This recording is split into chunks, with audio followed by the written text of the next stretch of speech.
This pasture was overgrown. We put the horses in here, and the horses are the greatest riding lawnmowers known to man, but they tend to do it unevenly. And then we pulled the horses out. It still was kind of high, so we bush hogged it. It was bush hogged, I feel like, a little bit short and maybe not as carefully as sometimes.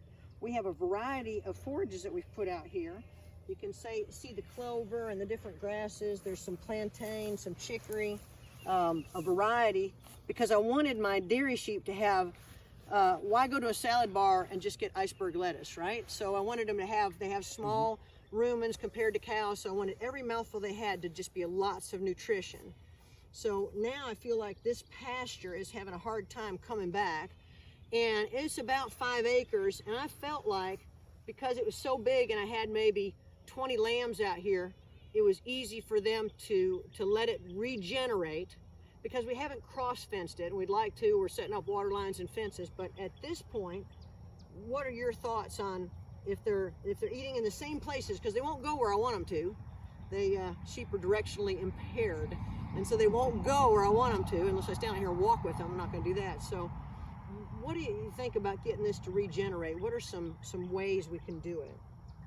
Well, you said the sheep are directionally impaired. They're probably going back to what was very tender. So at one point when this was real tender and they took a bite out of it, they said that's pretty good. Then they're going to go back because the plants are more tender the closer they are to the ground. So they're going to go back here. And then they might even go back again. Well, what about over there? Well, this is actually more tender right now. So what they may end up doing is they may end up taking it down to like what you see here, which that's pretty short. Over here is pretty short. For over here, it's pretty short. And what we talked about a little earlier was we talked about solar panels and the ability for grass to recover. So this here has limited, I mean, you look at, so some of the material, that's already dead material. So there's let's see, okay, here we go. This is all it has in order to recover and regenerate. And you can see this, I mean, there's leaves are starting there and whatever, however got mowed or grazed before from the horses. But that's a lot more work that's going to happen for that plant to take care of its roots than one that's, you know, than it's taller, right? So there's just less energy this can draw from the sun to take it down to the roots. So like you said, you've got about 5 acres here, and all these guys are going to graze wherever you want. So you've got some that are grazing here, some that are grazing here. They're calling the shots. Thank you. Exclamation yeah, mark. exclamation mark. And so they're going to say, I'm going to eat wherever I want. And you got really nice forage here. It's the last week of May starting, and it's going to be highs in the 90s, and it's dry. Yes. So who's calling the shots on that? They're not calling the shots on that. Right. God's calling the shots on that one. So he's saying we're going to be hot, we're going to be dry, and there's not going to be a lot of extra benefit for these from moisture, but it's going to be hot. So they can grow if there's some moisture in here, but we need these guys to not be the boss.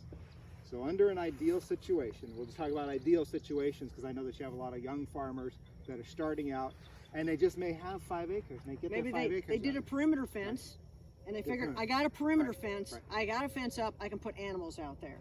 And what else would they have had to do? They have to get water to them. All right, you know, so they're you've got not some going to water survive there. without water. So we have water trough there. Yep. Okay, so they got water, they got trough. Okay, great. So they spend the money for that. Now, I'm going to say something that they're probably going to go, oh no, but we can't do that. Because I'm going to say that ideally you want to tell these sheep where to go in this. Yeah.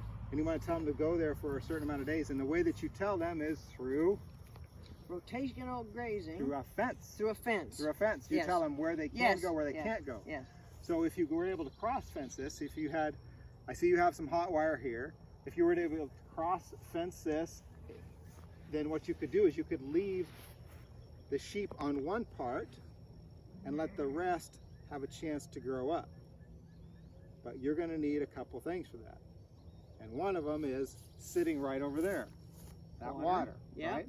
So that water tank's got to be over there. How's that going to happen? Get a water line. Got to get a water line. So I would encourage your young farmers, especially when they're looking at cost of, okay, I'm going to put up a perimeter fence, I'm going to do hot wire. Well, make sure, if you can, try to get that water line, try to find the money to spend that, take that water line all the way down to the end and get it set up so that you can splice into it wherever you want, spend the extra money for the teas that you need at a certain time, and then you can move that water down there to each section. If you're milking, if they need a lane, you do that first, because otherwise what you're going to do is you're going to say, well, I can't move them because my water is over there. And so this entire investment, and I'm in the seed business, so all whatever you might buy for seed, this entire investment is subject to that water. Right. It's not the right balance. And that balance is gonna bite you, because all these plants, you know, they're gonna suffer if they can't get regenerated. In that case, then what you do is you get in a cycle. Kind of the easy cycle to remember is about once a month for cool season grasses. Depending if you get good moisture, you might be able to cycle through every 3 weeks.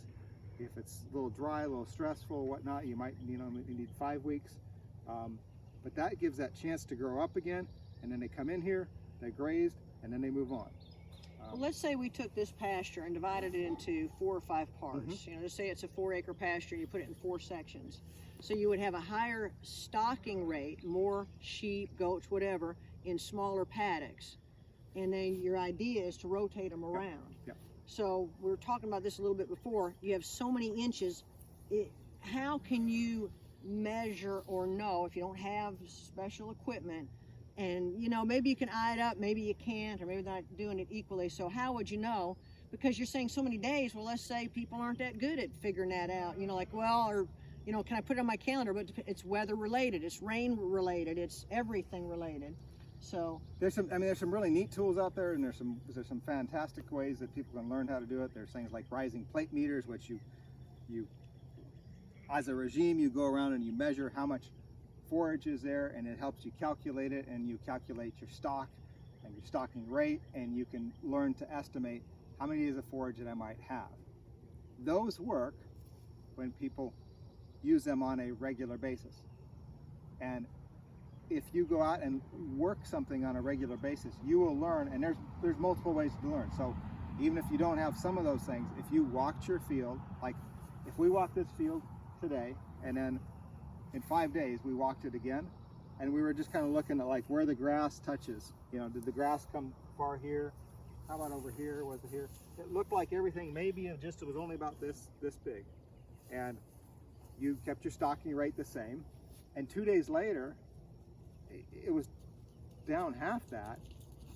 You should be able to make the conclusion that, you know, in 2 more days I'm not going to have anything.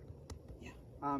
But in the same thing, if you felt like it was maintaining that, then you say, yeah, looks like my stocking rate's doing all right here. Maybe I don't need to move these guys out.